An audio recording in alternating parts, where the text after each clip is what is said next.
C'est toujours important de garder un œil sur la concurrence ou sur les comptes qui font très bien dans ta niche. Et c'est pas toujours facile de passer du temps à aller voir les comptes de tout le monde. C'est pour ça qu'aujourd'hui, je vais te montrer un outil génialissime qui s'appelle Ninjalytics, qui va te permettre en un clin d'œil d'aller voir ce que font les autres de bien et comment tu vas pouvoir t'inspirer de leurs idées.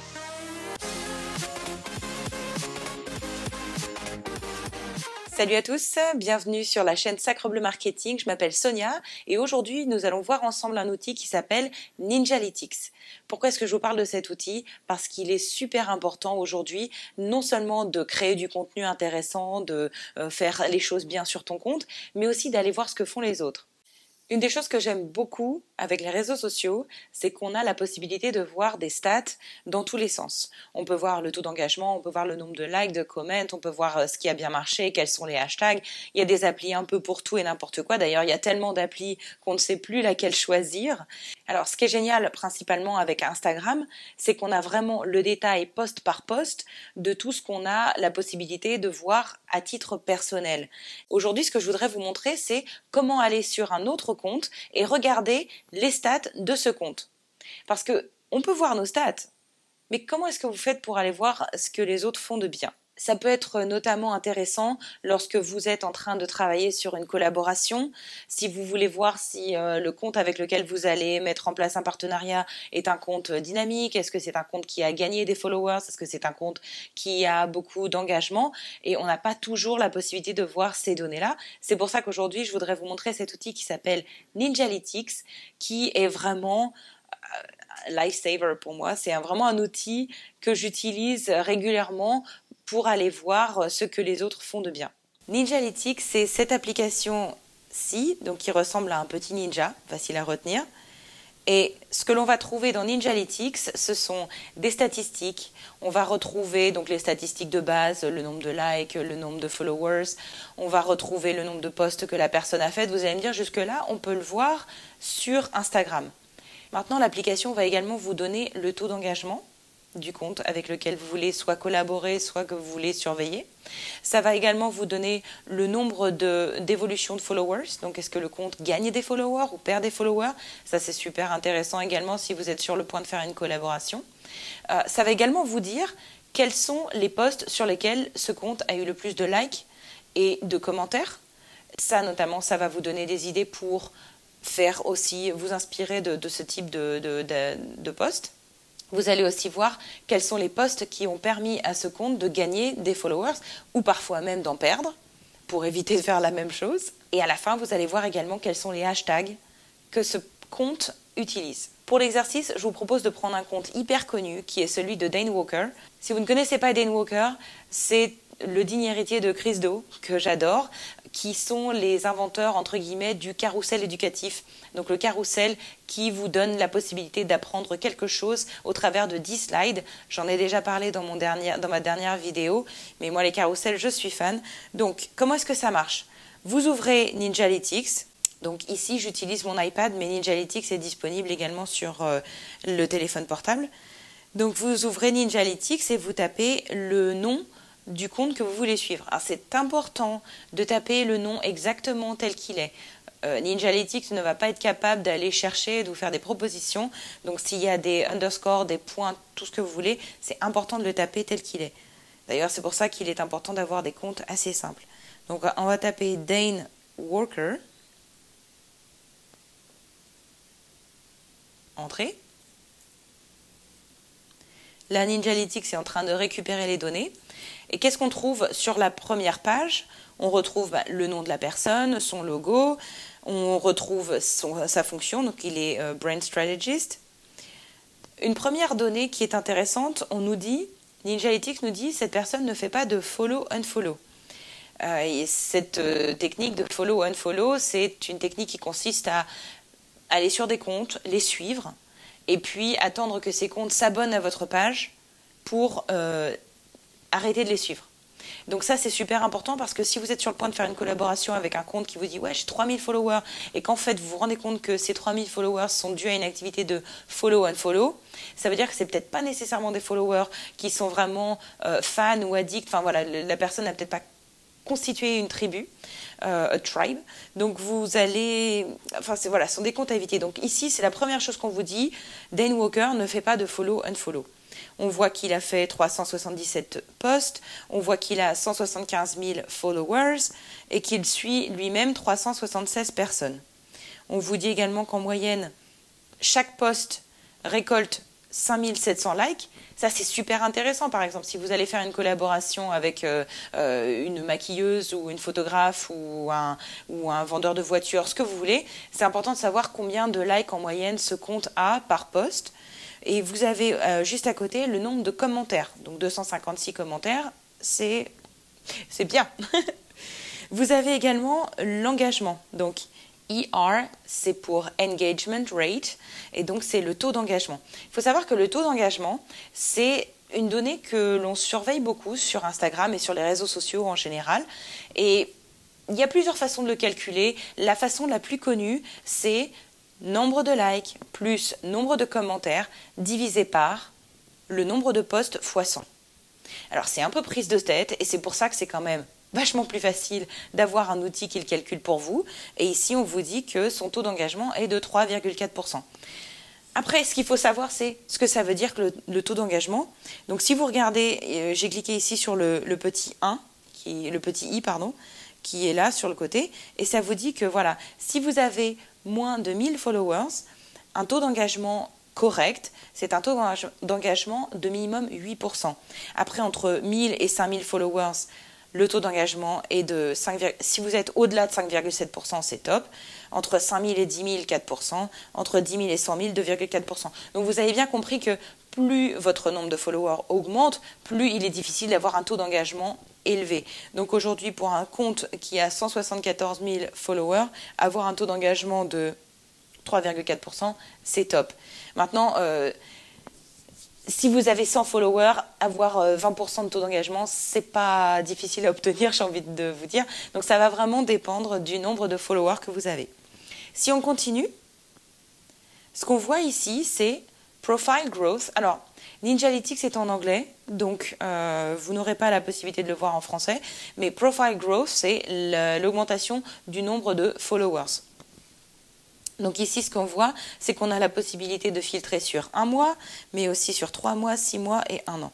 Donc si on prend sur un an, on voit que Dane Walker, en début d'année, il était à 30 000 followers, et que maintenant il est à 175 000 followers, donc c'est vraiment top. Et vous avez même la possibilité de voir que, voilà, en moyenne, il en a gagné 456 par jour. Et vous pouvez cliquer sur son compte. Donc là, ce que j'ai fait, c'est que je mets mon doigt sur la courbe, et je vois au jour le jour combien est-ce qu'il a gagné de followers. Donc on voit non seulement, les nombres deviennent fous ici, non seulement on voit le nombre de followers qu'il a gagné, mais on voit aussi le nombre de posts qu'il fait par jour, et on voit le nombre de personnes qui l'ont, s'il perd des followers pendant une journée, on va pouvoir le voir également. Donc ici, on voit qu'il a gagné ce jour-là, par exemple le 14 juin, il avait 99 246 followers, et ce jour-là, il en a gagné 524. Alors qu'il n'a posté 0 post, mais qu'il en était à 262 à date. Ok ? Donc c'est vrai que c'est intéressant de voir, par exemple, est-ce que la progression du nombre de ses followers s'est accélérée à court terme. Donc là, on voit sa courbe qui continue d'augmenter. Mais voilà, c'est super intéressant de voir ça. On peut aussi le régler de manière plus fin ici en bas. Donc ça, c'est pour l'évolution du nombre de followers. Il faut savoir que cette application est complètement gratuite. Donc toutes ces données sont gratuites. Ce qu'on peut voir également, c'est, si on continue, on voit ici Daily Growth, donc ça veut dire la croissance du nombre de followers jour par jour. Ici, on voit même chose, on peut filtrer sur 1 mois, 3 mois, 6 mois. Donc là, pour l'exercice, on va rester sur 1 mois.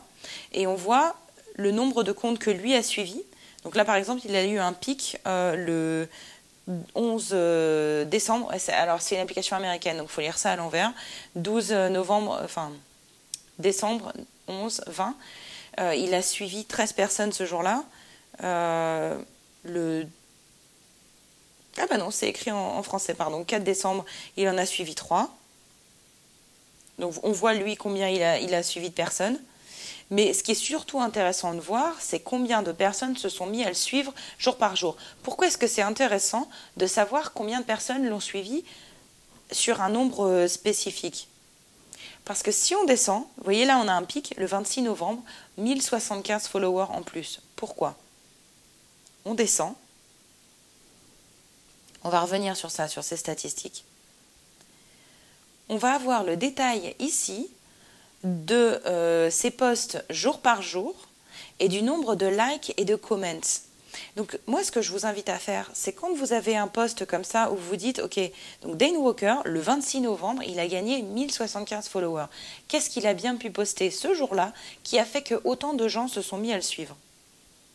Donc si vous descendez, on peut retrouver le 26 novembre et donc là on voit qu'il a posté quelque chose, il a posté un post le 24 novembre qui était un post sur... alors après, à ce niveau-ci, on n'a pas la possibilité de voir ces posts, on n'a pas la possibilité de voir le détail de ces posts. Donc à partir de là, si vous voulez vraiment creuser sur de quoi ce post parlait, pourquoi est-ce que les gens se sont mis à le suivre, à ce moment-là, il faut switcher sur Instagram et aller voir son compte. Mais ce qui est super intéressant, c'est de voir que ce post-là, le 24 novembre, lui a rapporté 12 520 likes. Donc à partir de là, pour vous, c'est un indicateur de regarder le contenu, voir de quoi est-ce qu'il parlait, voir si vous pouvez reproduire peut-être un contenu qui soit dans le même esprit. On est bien d'accord qu'on est en train de parler d'inspiration, on n'est pas en train de parler de faire exactement le même post et de reproduire mot pour mot ce que la personne a fait. On est en train de dire, voilà, ce jour-là, le post a plu, qu'est-ce que je peux faire moi, qui soit dans le même esprit, pour que les gens qui ont le même intérêt, bien entendu, fassent la même chose. Je vous donne un exemple. Vous êtes garagiste et vous voyez un autre garage dans votre région qui a un poste qui a surperformé. Ça peut être intéressant de savoir si ce poste a surperformé, soit parce que on parlait d'un certain service, soit parce que c'était drôle par exemple, soit parce que la personne faisait une promotion. Voilà, c'est intéressant de voir qu'est-ce qui fait que d'autres personnes, d'autres followers ont liké, ont commenté ou se sont même mis à suivre ce compte, parce que ça peut vous donner la possibilité de faire la même chose sur votre compte. Donc voilà, je vous disais, ici vous voyez la croissance par jour. Bon, il faut savoir que Dane Walker, ça c'est quelque chose qui n'est pas dit dans Ninjalytics, mais en fait le 26 novembre c'était Black Friday et Dane Walker a fait une promotion sur un de ses produits et a fait beaucoup de pubs, donc ça aussi ça a pas mal aidé. Ici ce qu'on peut voir c'est au niveau de ses statistiques, on voit qu'il est à 14 000 followers par mois en plus, mais que c'est un nombre de followers qui ralentit. Donc, comment est-ce que je vois ça? Ici, on voit 14 096, c'est le nombre de followers qu'il a gagné ce mois-ci. Mais on voit entre le 8 octobre et le 8 novembre que cette performance a réduit par rapport à la performance du mois précédent. Ok, moins 1140. Donc ça ne veut pas dire qu'il a perdu 1140 personnes, ça veut dire qu'il a gagné 1140 personnes de moins par rapport à ce qu'il avait pu gagner le mois précédent. Vous me suivez? Ensuite, following, donc ça c'est le nombre de personnes que lui suit. Post, on voit qu'au mois de novembre, il a fait 17 posts et on voit ici moins 2. Ça veut dire qu'il a fait 2 posts de moins que ce qu'il avait pu faire en octobre. Et engagement rate, donc ER, on n'a pas l'information. Donc ensuite, on passe aux best posts. Ninjalytics va montrer les 12 derniers posts et leur impact en termes de likes et de comments. Donc pareil, c'est ça qui va vous servir à voir l'engagement également. Donc là, par exemple, le dernier post de Dane Walker, le 8 décembre, il a eu 329 comments et 6704 likes. Donc c'est plutôt pas mal. C'est même top. Mais ici, on voit que son post de Black Friday, alors il faut savoir que ce post de Black Friday était relié à une promotion, donc ça peut expliquer ceci.